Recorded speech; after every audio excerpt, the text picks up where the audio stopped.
Nous sommes très ravis de vous avoir, comme à l'accoutumée, connectés à notre émission Les chemins de la victoire. Merci encore une fois pour vos encouragements, pour vos prières, pour votre amour. Vos encouragements nous permettent de pouvoir nous améliorer et de faire tout ce qui est en notre possible, de pouvoir vous apporter le message de l'Évangile dans un état d'esprit de service. Nous vous encourageons à vraiment porter cette émission dans votre cœur. Mais en même temps, je voudrais que vous puissiez prier pour l'Église de Christ au Gabon. Priez pour la nation gabonaise, priez pour l'Afrique centrale et priez pour le continent africain, sans oublier le reste du monde. Actuellement, nous traversons une période qui, au fait, doit nous interpeller à pouvoir plus nous donner à la prière afin de permettre à la main de Dieu de s'étendre sur nos différentes nations. Je crois que lorsque nous unissons nos foi dans la prière, afin de demander à Dieu d'opérer des signes, des miracles et des prodiges dans nos nations, si nous le faisons de tout notre cœur, dans un esprit de foi, je le répète, nous pourrons alors voir la main de Dieu se manifester à travers des signes, des miracles et des prodiges. Je crois aux miracles. Je crois que nous sortirons tous vainqueurs de ces moments. Voilà pourquoi je vous encourage à ne pas baisser les bras, à ne pas reculer, à ne pas abandonner. Vous devez continuer à rêver et à croire que la nuit peut durer, mais le soleil se lève toujours. Je le répète, la nuit peut durer, mais le soleil se lève toujours. Voilà pourquoi je vous encourage à ne pas abandonner, à redoubler d'efforts dans la prière, la méditation de la parole de Dieu. Je vous invite dès maintenant à prier avec moi, afin que ce message puisse être pour vous, vos familles et tous ceux que vous sont chers d'une grande source de bénédiction. Prions ensemble. Seigneur mon Dieu, je vais te dire merci pour ce message. Je te prie de faire en sorte que ce message puisse réconforter, guérir tous ceux qui ont besoin de guérison.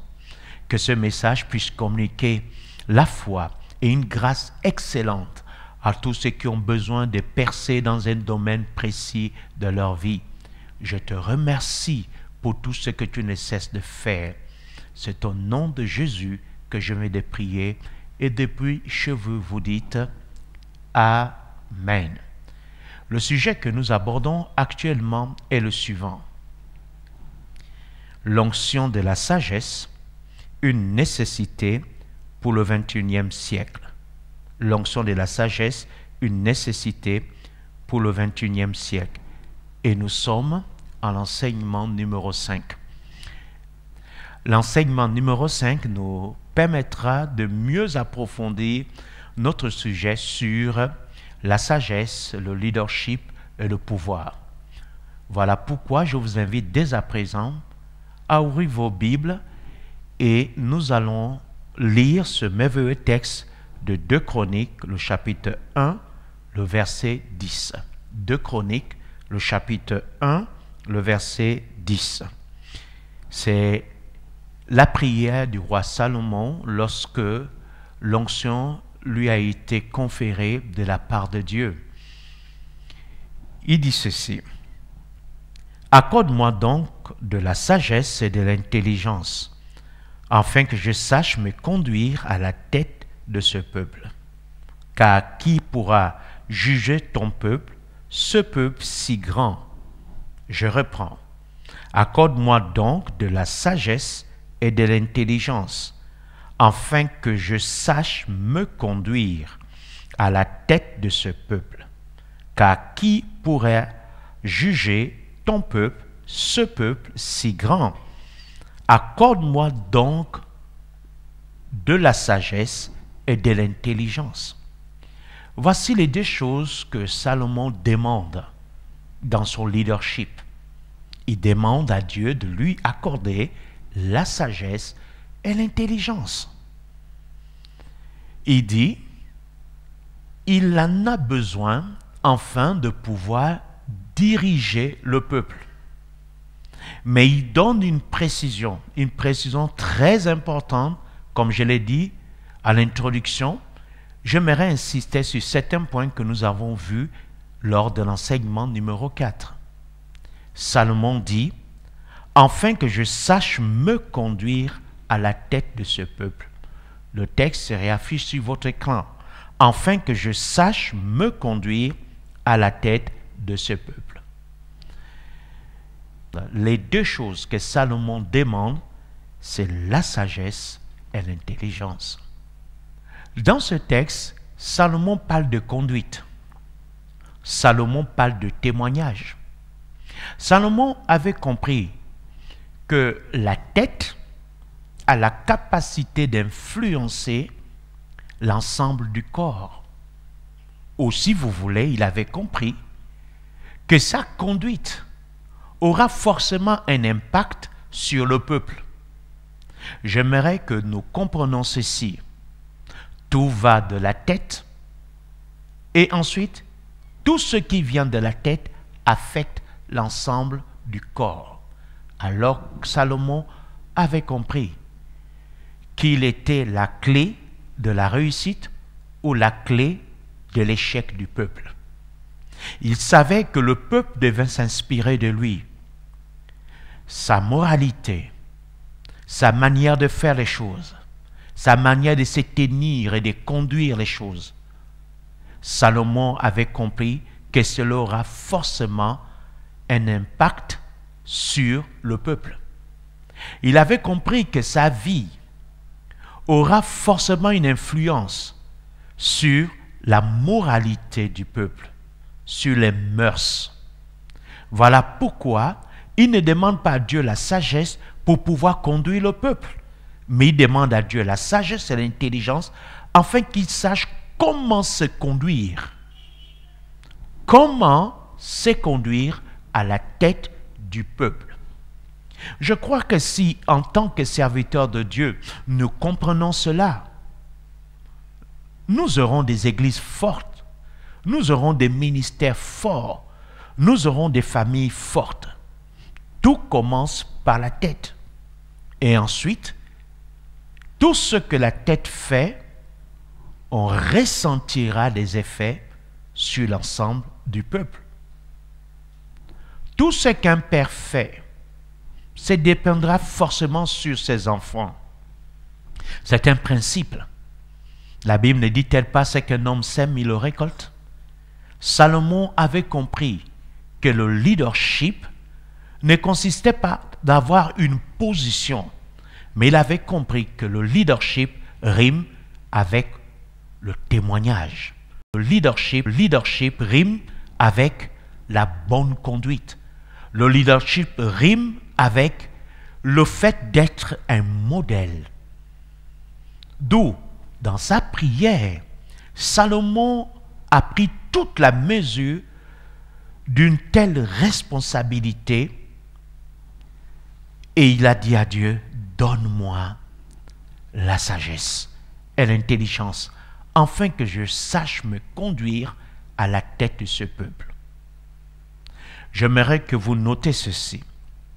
La tête symbolise le leadership.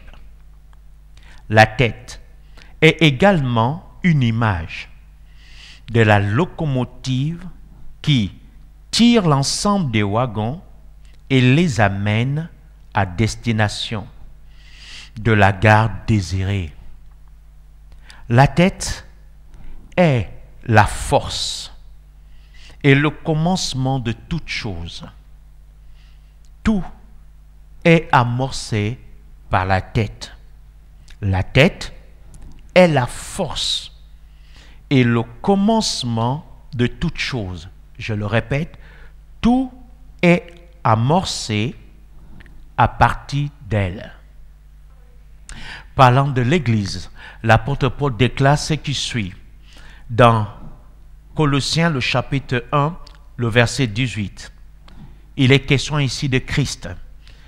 Il, Christ, est la tête du corps de l'Église. Il est le commencement, le premier-né d'entre les morts, afin d'être en tout le premier. Je reprends. Il est la tête du corps de l'Église. Il, Christ, est le commencement, le premier-né d'entre les morts, afin d'être en tout le premier. Il est Christ, la tête. Remarquez bien, le texte se réaffiche sur votre écran. La Bible dit, il est le commencement. Il est le premier-né. La Bible dit, afin d'être en tout le premier. Donc tout commence par la tête. Il est le commencement, tout part de la tête. Il est souvent regrettable de constater que souvent lorsqu'une entreprise, une famille ou encore l'Église ou la société est confrontée à certaines difficultés, de croire que le changement viendra du bas et que ça montera vers le haut. C'est impossible. Le changement commence toujours par la tête. Ce texte que nous venons de lire dit « Christ est la tête de l'Église ». L'Église est un corps, donc Christ est la tête. J'aimerais vous faire remarquer qu'au niveau de la tête, nous avons les yeux, nous avons le nez, pour ne pas dire les narines, nous avons la bouche, nous avons les oreilles, la tête également, c'est l'endroit où se trouve le cerveau. Remarquez bien que la tête est bien équipée. C'est d'elle que vient la vue, la vision. C'est d'elle que vient la capacité d'écouter. C'est d'elle que vient cette capacité d'émettre le son, c'est-à-dire la force de la voix. C'est d'elle que vient également la capacité de respirer, d'apporter de l'oxygène à tout l'organisme, à tout le corps. C'est d'elle que vient également la capacité de penser et de trouver des solutions. Donc tout vient de la tête. Le corps ne fait que réagir aux ordres que donne la tête. Donc tout commence par la tête. Tout changement commence par la tête. Tout progrès commence par la tête. Toute victoire commence par la tête. C'est la tête qui amorce toute chose. Et cela est très important que nous puissions saisir cela si nous voulons avoir un leadership fort, si nous voulons améliorer les choses dans nos sociétés, nos églises, nos familles et partant nos nations. La tête est le commencement de tout. Dans Éphésiens, le chapitre 1, le verset 22 à 23, l'apôtre Paul renchérit en ces termes. Il, Christ, qui est la tête, a tout mis sous ses pieds et il a donné pour chef suprême l'Église. Le verset 23 dit, qui est son corps, la plénitude de celui qui remplit tout en tous. La plénitude de celui qui remplit tout en tous. Remarquez bien que Christ est la tête de l'Église. La Bible dit, il a donné comme chef suprême l'Église qui est son corps. Mais la Bible donne une précision. Il est pleinement présent en tous. Et il remplit pleinement toutes choses de sa présence.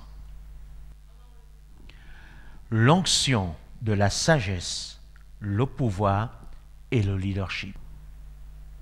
Le développement de votre société compte sur votre présence.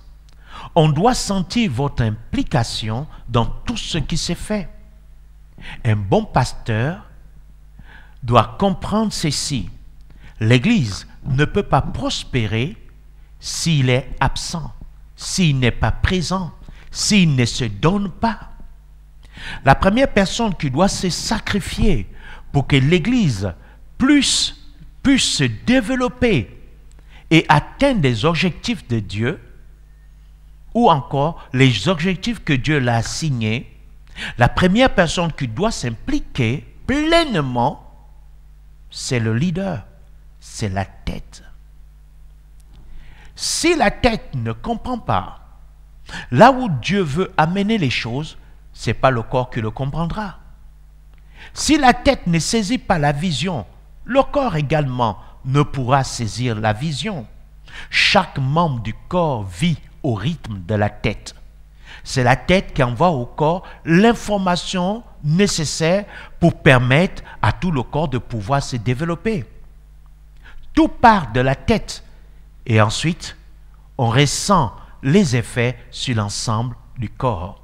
Lorsque la tête se porte très bien, tout le corps se portera mieux. Deuxièmement, j'aimerais que vous notez ceci. La tête, c'est la victime d'une église ou d'une nation. Je reprends. La tête, c'est la vitrine d'une église ou d'une nation. La tête symbolise le modèle à suivre. Tout changement susceptible de conduire l'église ou une nation vers son essor commencera toujours par le haut et non par le bas. Commencera toujours par le haut et non par le bas. Toujours par la tête et ensuite tout le corps. Voulons-nous avoir des églises fortes? Alors, amorçons des réformes au niveau de la tête. Voulons-nous avoir des familles fortes? Amorçons des réformes au niveau de la tête. Voulons-nous avoir des nations fortes? Amorçons des réformes au niveau de la tête. La tête, c'est la locomotive. La tête, c'est la vitrine. La tête symbolise le modèle à suivre. Dans 2 Chroniques, le chapitre 1, le verset 10, je lis ce même texte que nous avons lu au début de cette étude dans la traduction La Bible de la liturgie. Le verset 10 est traduit de la manière suivante. Maintenant, Seigneur, donne-moi sagesse et connaissance pour que je sache comment me comporter à la tête de ce peuple qui, en effet, peut gouverner ce grand peuple qui est le tien. Donne-moi sagesse et connaissance pour que je sache comment me comporter, me comporter, me comporter. Lorsque nous sommes à la tête d'une famille ou d'une église ou d'une nation ou encore d'une société, il y a des comportements qu'il ne faut pas avoir. Il y a des attitudes qu'il ne faut pas avoir. Il y a des habitudes qu'il ne faut pas développer. Au fait, j'essaie de vous dire tout simplement ceci. Lorsqu'on aspire à être responsable, il faudrait que vous puissiez comprendre que à partir de ce moment, il y a certaines choses dans lesquelles vous devez absolument mourir. Il y a des habitudes, je vous l'ai dit, des mauvaises habitudes qu'il vous faut absolument abandonner. Pourquoi? Parce que la position de chef ou encore de leader, c'est une position très délicate. Tous ceux qui sont à la tête doivent comprendre que quand nous sommes la tête, nous sommes dans une position d'influence. Tout ce que nous allons faire aura des conséquences sur l'ensemble des personnes qui sont placées sous notre autorité. Parlant des chefs de famille, la Bible dit, les parents ont mangé les raisins verts et les enfants ont eu les dents agacées. En d'autres termes, les parents ont eu à poser des actes, les parents ont eu à développer des habitudes qui, plus tard, compliquent la vie de leurs enfants. La tête, c'est la référence. La tête, c'est la source d'inspiration. La tête, c'est la vitrine. La tête, c'est le modèle.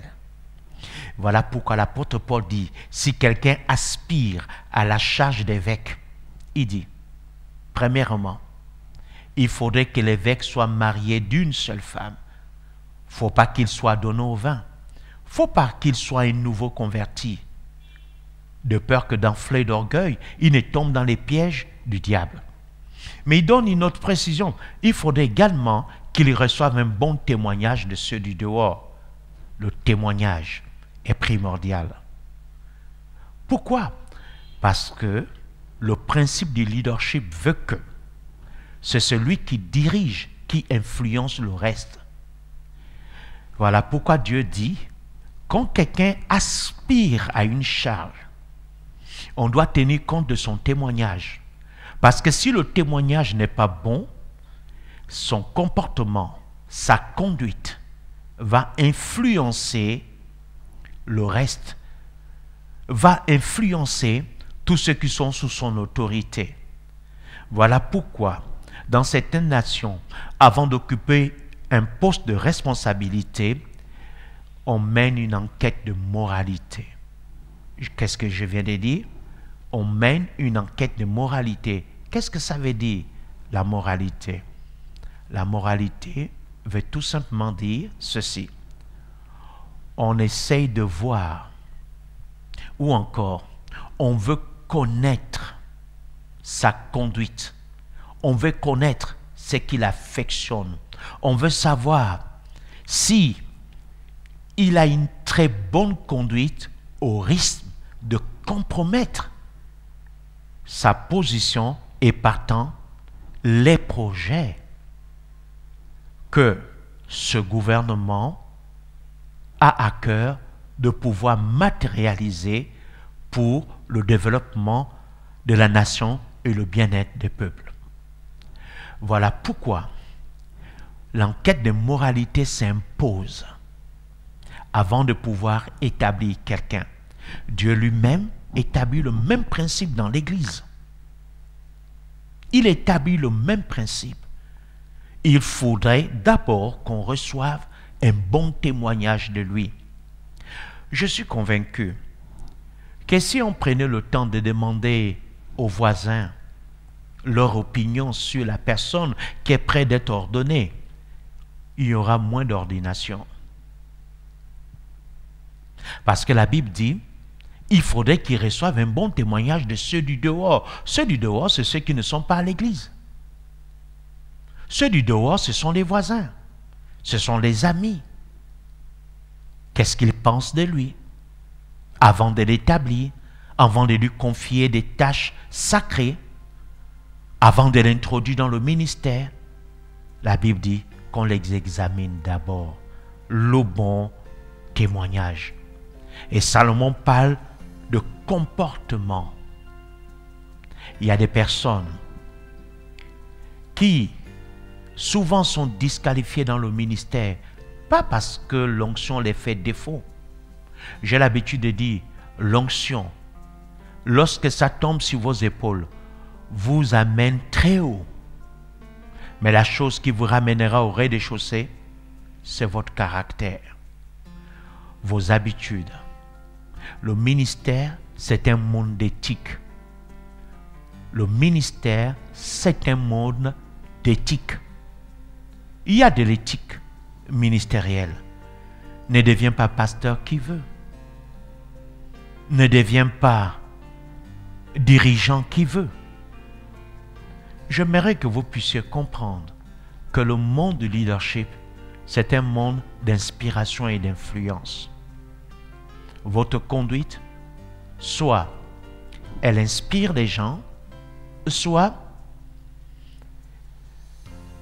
elles compromettent leur existence. Dans 1 Timothée, le chapitre 3, le verset 14 à 15, Paul dit ceci à Timothée. « Je t'écris ces choses avec l'espérance d'aller bientôt vers toi. » Verset 15.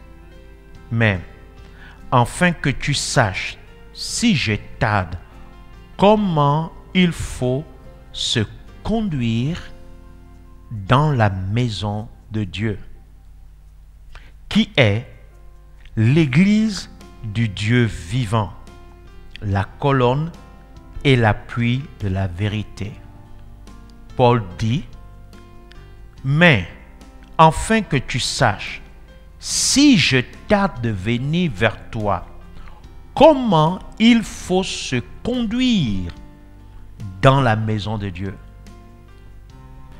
La tête, la tête, la tête.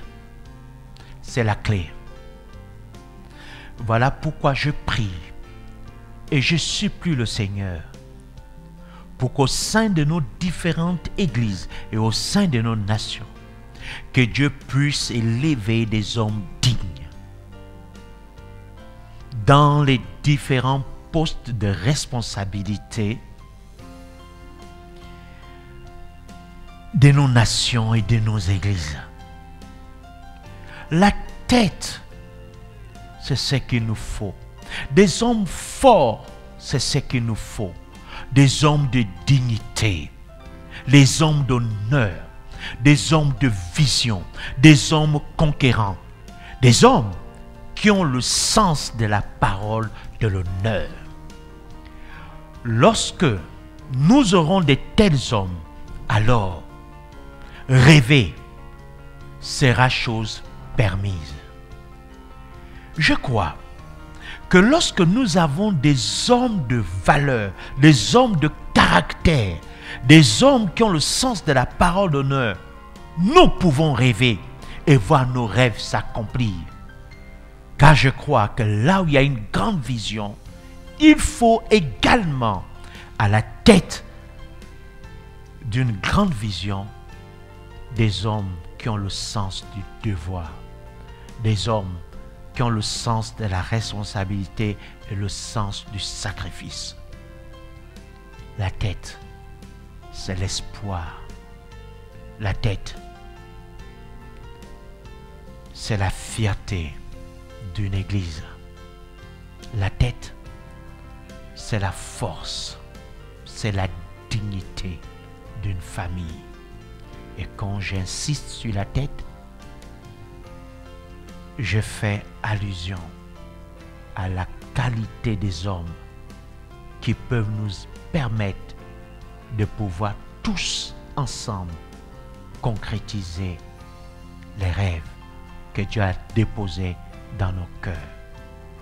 Nous avons besoin des hommes de caractère, des hommes forts à la tête de nos ministères, à la tête des différents départements au sein de nos églises et au sein de nos différentes nations, des hommes de caractère, des hommes épris de loyauté pour rendre possible l'impossible. Que Dieu vous bénisse.